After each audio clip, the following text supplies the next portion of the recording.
વડનગરના નદી કાંઠે આવેલા કનૈયાલાલના મહાડ પાસેના પરંપરાગત શ્રી કૃષ્ણ મંદિર ખાતે 5252મો નંદ મહોત્સવ ધામધૂમ અને હર્ષ ઉલ્લાસ સાથે ઉજવવામાં આવે.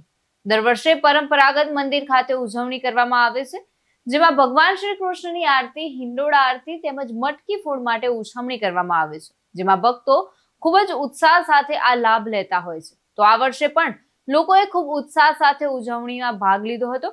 ત્યારે સૌ પ્રથમ શ્રી કૃષ્ણ શરણમ નમઃની ધૂન કરવામાં આવી હતી. ત્યારબાદ રાત્રિના સમયે કૃષ્ણ જન્મ વખતે ભગવાન શ્રી કૃષ્ણ તેમજ હિંડોળાની આરતી કરી મટકી ફોડવામાં આવી હતી. મટકી ફોડમાં લોકો ખૂબ મોટી સંખ્યામાં જોડાયા હતા અને મટકી ફોડ ભગવાનના જન્મની ઉજવણી કરી હતી. ભક્તો આ સમયે મંદિરમાં દર્શન કરી ધન્યતા અનુભવી હતી. દર્શન કરવા તેમજ ભગવાનના હિંડોળાને હિંચોળવા માટે ભક્તોની લાઈનો લાગી હતી. તેમજ મંદિર વિસ્તાર જય કનૈયા લાલ કી, હાથી ઘોડા પાલકી, નંદઘેર આનંદ ભયો, જય કનૈયા લાલ કી જેવા નાદ સાથે ગુંજી ઉઠ્યો હતો અને ભક્તોએ પણ એક ઉત્સાહ અને આનંદ સાથે ઉજવણી કરી હતી. નામ છે આપનું અને આજના કાર્યક્રમ વિશે શું કહેશો? સંજય કુમાર રણછોડલાલ પટેલ.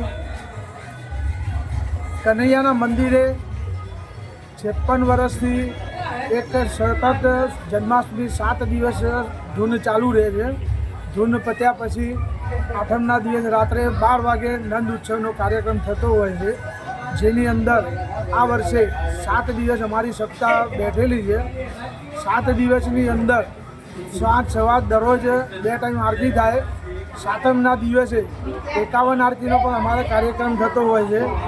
જ્યારે આજે એટલે કે આઠમના દિવસે એક કૃષ્ણ ભગવાનની આરતી થાય છે, બીજી હિંડોળાની પણ આરતી થાય છે અને મિસર મટકીની પણ આરતી થાય છે.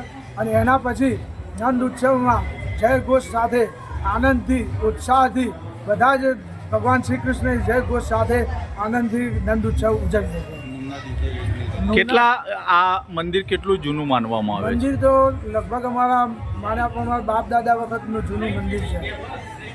અહીંયાની ખાસ ખાસિયત શું છે? મંદિરની ખાસિયત એક એવી છે, અહીં આગળ ઘણા લોકો પોતાને માનતા હોય છે, પારણું ચડાવતા હોય છે, તો પોતાના ઘરે બાળકનો જન્મ થતો હોય છે, એવી માનતા આ મંદિરની અંદર માન્યતા રહેલી છે. વસીમ મંસૂરી સાથે ચક્રવાત ન્યૂઝ, વડનગર.